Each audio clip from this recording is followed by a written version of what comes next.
Salut à tous, aujourd'hui vidéo théorie sur les futurs membres de l'équipage. C'est un sujet qui a été maintes fois traité, qui est éculé, mais qui a très souvent été très mal traité. En effet, ces théories reposent sur des pseudo-foreshadowing venus de pages couleurs, et sur des interprétations et surtout des surinterprétations de ces pages couleurs, c'est très douteux comme méthodologie. On oublie souvent aussi de prendre en compte une interview d'Oda où il dit qu'il ne sait pas si Luffy se compte lui-même parmi les 10 Nakama qu'il voudrait dans son équipage. Cette déclaration démontre qu'Oda ne se ferme aucune porte pour raconter son histoire. S'il décide que tel ou tel personnage non prévu à la base a du potentiel, il peut intégrer l'équipage. Parce que oui, Oda n'a pas prévu toute l'histoire de One Piece. Il a le squelette, mais il se laisse le droit d'ajouter des muscles. Par exemple, il avait expliqué qu'à la base, il n'avait pas prévu d'intégrer les supernovas à Shabondi, et il les a intégrés à la dernière minute. Pour éviter les écueils habituels de certaines théories, je vais définir une vraie méthodologie, simple et efficace. Je vais partir des postes manquants sur le navire et à partir de là, identifier quels personnages déjà vus ou quel type de personnalité encore non apparue peuvent correspondre. Cette théorie était à l'origine la première que je voulais faire sur cette chaîne. Mais comme elle s'est avérée en partie vraie avec les derniers scans de Whole Cake Island, j'ai dû un peu la remanier et la repousser. Le prochain Nakama, on le sait, il s'agit de Jinbei, ce que j'avais prévu, au poste de barreur et de timonier. J'avais anticipé son poste, mais on peut théoriser sur le fait qu'il aura en réalité un rôle beaucoup plus large. On pourrait ne le penser aux premiers abords. Et c'est pour ça que je vous parle de lui aujourd'hui. La chose frappante, que beaucoup oublient, c'est son importance vis-à-vis de Luffy. Il a protégé Luffy par son corps d'Akainu. C'est un sacrifice qui est pour moi équivalent à celui de Zoro sur Thriller Bark. Je suis d'ailleurs assez curieux de voir Jinbei torse nu, car logiquement, il devrait avoir la même cicatrice que Luffy, ce qui serait symboliquement très fort. C'est Jinbei qui a été présent dans le moment le plus difficile et le plus important de la vie de Luffy, la mort d'Ace, et pas les autres membres de l'équipage. Il a trouvé les mots pour réconforter Luffy, et s'il a pu le faire, c'est parce que son passé était le miroir de la situation de Luffy. Il a dû surmonter la mort de son propre frère spirituel, Fisher Tiger. Dernier point important de la relation entre Jinbei et Luffy, la notion de fraternité. Sabo transmet sa volonté de protéger Luffy à Ace, qu'il a transmise à Jinbei. De plus, avec leur transfusion sanguine, ils sont devenus des frères de sang. Jinbei, c'est véritablement le troisième frère de Luffy, et c'est pour ça qu'il n'a pas le droit de mourir, parce que sa mort serait un traumatisme beaucoup trop grand. Fin de la digression sur Jinbei. Vis-à-vis de Luffy, revenons à son rôle au sein de l'équipage, celui de timonier ou barreur. Premièrement, c'est un homme poisson qui a donc naturellement une connaissance parfaite de la mer et des courants. Il a de l'expérience, de la navigation dans le Nouveau Monde, ce qui est extrêmement précieux. D'ailleurs, Jinbei nous le dit lui-même que Barbe Noire est devenu empereur par ses connaissances et son expérience des territoires de Barbe Blanche, et non par sa force brute. Cette dernière a dû quand même servir un petit peu à la marge, bien entendu. En plus, son poste l'oblige à être dans une relation fusionnelle avec Nami, ce qui est très fort à cause de leur histoire mutuelle particulièrement lourde entre Arlong et eux. Et ils deviennent une allégorie de l'objectif de Jinbei, la réconciliation entre les humains et les hommes poissons. C'est ce profil de vieux loup de mer qui apporte du lien dans l'équipage qui manquait au Mugiwara. Pour être timonier, il faut des épaules larges, du charisme, de la force. Dans les films de pirates, c'est toujours le personnage important et puissant qui tienne la barre. Mais ce qui est intéressant, c'est que Jinbei risque de dépasser ce rôle de timonier, pour être celui de maître d'équipage ou quartier-maître. Alors, quartier-maître, c'est un terme très polysémique, ça peut être aussi un poste lié à l'approvisionnement, mais dans la plupart des cas, c'est assez proche de maître d'équipage, c'est quasiment synonyme, selon les époques. Voire, il pourrait carrément prendre la place de second, et ça j'y viendrai plus tard. Le maître d'équipage est un vieux marin expérimenté, il assure le lien entre les hommes et le commandement. Il est chargé de la mise en œuvre des ordres du second. C'est aussi lui qui motive les hommes, organise les groupes et coordonne leurs actions. Je ne sais pas pour vous, mais moi je trouve que c'est complètement la place que Jinbei a pris dans l'équipage durant l'affrontement face à Big Mom. Il a été un leader capable de motiver et de faire surpasser les limites des plus faibles membres de l'équipage contre une ennemie surpuissante. Le quartier-maître a quasiment la même fonction que le maître de l'équipage, sauf que ce dernier prend la barre dans les moments les plus difficiles. Et ça correspond. Et il est le porte-parole de l'équipage face au capitaine, formant une sorte de contre-pouvoir conseillant le capitaine. Cet aspect de conseil est aussi présent chez la fonction de second.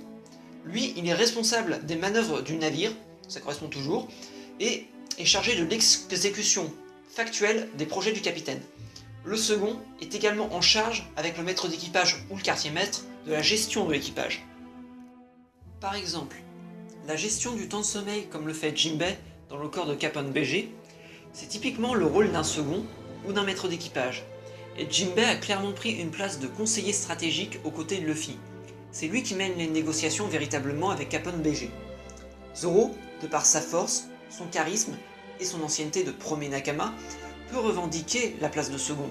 Il pourrait donc être intéressant de voir Jinbei avoir le rôle complémentaire de maître d'équipage. Ils pourraient développer ensemble un tandem, une relation qui approfondirait les deux personnages. Cependant, il me semble qu'il manque beaucoup de qualités à Zoro pour être un bon second.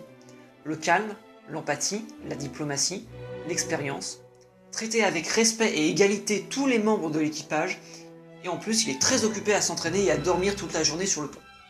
En fait, Zoro pour moi, il a le rôle d'un abordeur, c'est un pirate non spécialisé. Sur un navire, normalement, l'immense majorité des marins n'ont pas de spécialisation.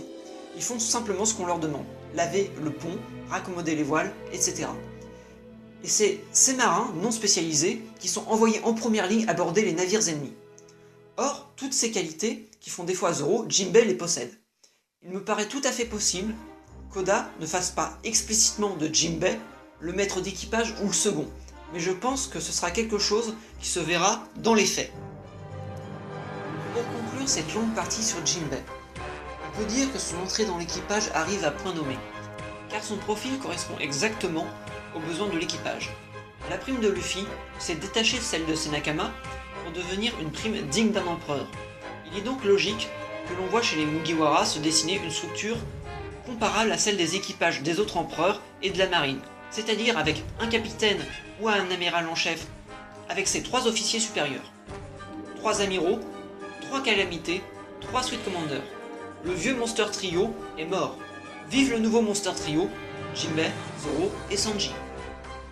Maintenant, passons à un poste vacant au sein de l'équipage. Le premier, c'est celui de gabier. Les gabiers sont l'élite des marins qui ont la charge de monter sur les mâts pour modifier la quantité de voilure. On peut donc s'attendre à un personnage extrêmement agile.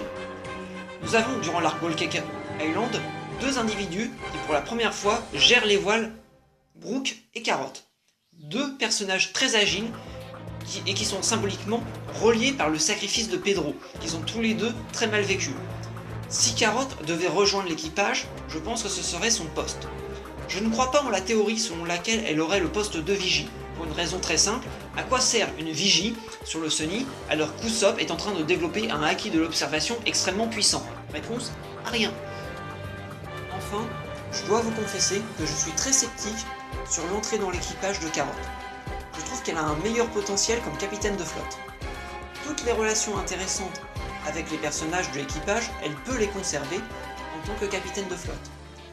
On est quasi certain qu'un équipage Minx rejoindra la flotte des Mugiwara.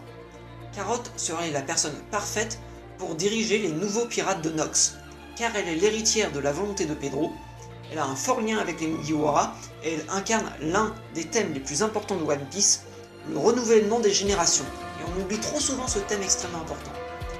Nekomamushi ou Inuarashi ne peuvent pas être capitaines car ils sont chefs d'état comme l'était Vivi, et surtout, ils appartiennent à l'ancienne ère de la piraterie, la génération de Roger et de Barbe Blanche. Il y a autant de chances de voir Silver Reilly entrer dans l'équipage que de voir les 2 chefs Minx devenir des capitaines de flotte. Bref, à part Carotte, il n'y a à ce jour personne pour le poste. Donc, Carotte futur Mugiwara, ce n'est pas complètement impossible, mais comme capitaine de flotte, cela me paraît beaucoup plus probable. Dernier poste vacant qui pourrait être en plusieurs exemplaires, celui de Moussaillon. Les Moussaillons, les mousses, ce sont des enfants, des apprentis, ils apprennent le métier de marin. Tout le monde passe durant son enfance par le poste de Moussaillon, même les futurs officiers et les futurs capitaines. Les enfants de milieux défavorisés, on va dire classe moyenne basse, en entrant dans la marine militaire anglaise, pouvaient vraiment espérer une ascension sociale. De plus, à partir du moment où nous avons appris que Gold Roger a eu 2 Moussaillons dans son équipage, il me paraît évident que Luffy en aura lui aussi au moins un. Nous cherchons donc un enfant qui voit Luffy comme un mentor et qui a des choses à apprendre de l'ensemble des Mugiwara. Il me semble limpide que Momonosuke coche toutes les cases. Il voit Luffy comme un modèle et on voit une relation Luffy-Momonosuke symétrique à la relation Shanks-Luffy. La raison qui l'amènerait à rejoindre l'équipage, c'est comprendre le passé de son peuple et les motivations de son père, l'ancien shogun de Wano. Et il courrait en quelque sorte derrière le fantôme de son père. L'équipage comblerait le vide affectif laissé par la mort de ses parents. Il apprendra probablement à lire les poneglyphes pour retrouver la mémoire de ses ancêtres. Ce qui est d'ailleurs intéressant, c'est que Robin et lui ont perdu leurs parents tous les deux à cause du savoir sur les poneglyphes. Et tout comme avec Nami, cela pourrait créer des relations très maternelles. Zoro et Luffy, eux, seraient plutôt les relations paternelles. Luffy serait le modèle psychologique et Zoro serait le modèle guerrier. Il en ferait en quelque sorte son disciple. Symboliquement, ce serait très fort que Zoro rende Shusui à Momonosuke. Cela montrerait qu'il est devenu grand et qu'il est prêt à régner. Shusui, c'est un symbole de pouvoir à Wano, qui est manifestement inspiré d'un des 3 trésors impériaux japonais, l'épée Kusanagi. D'ailleurs, je ne serais pas surpris à titre personnel de voir apparaître les équivalents du monde de One Piece des 2 autres trésors à Wano. Chopper pourra lui apprendre à maîtriser ses transformations Zoan. Usopp, par ses mensonges, lui enseignera les ficelles de la politique. Non, je plaisante. Mais bref, on pourrait trouver plein d'autres exemples de ce qu'il pourrait apprendre auprès des autres Nakama. Il a plein de choses à apprendre, un bon potentiel de Musaimi et de combattant. Cependant, on pourrait se dire qu'il est dans le même cas que Vivi, alors que pas du tout. On a vu récemment que Cobra avait vieilli, et Vivi est déjà une adulte, donc prête à devenir reine en cas de problème. Pour Momonosuke, certes, son père est déjà mort, mais lui, il est toujours un enfant qui n'est pas en état de régner, donc il a besoin d'un régent, et Kinemon sera certainement mis à contribution à la fin de l'arc Wano. Bref, il doit grandir avant de monter sur le trône. Et quoi de mieux que pour devenir adulte qu'un voyage initiatique vers le One Piece, avec Luffy. Les grands thèmes du shonen neketsu, c'est le dépassement de soi et le passage à l'âge adulte, donc on est en plein dedans. Pour toutes ces raisons, je suis intimement persuadé que Momonosuke sera le futur moussaillon du Sunny. Enfin, nous avons fait le tour des différentes fonctions maritimes manquantes dans l'équipage. Mais on pourrait sortir du milieu maritime et trouver des choses beaucoup plus spécifiques et spécialisées. Après tout, il y a un musicien et une archéologue dans l'équipage. Peut-être est-ce qu'on aura un astronome dans l'équipage pour rejoindre Ener sur la Lune par exemple. Non, je plaisante et je dis n'importe quoi. Mais ce n'est pas théorisable cela, et c'est typiquement le genre de personnage exotique qu'Oda peut rajouter à la dernière minute. Pour conclure, je pense qu'actuellement, nous nous rapprochons très fortement de la structure finale de l'équipage des chapeaux de paille. Allez, tchuss, à la prochaine fois!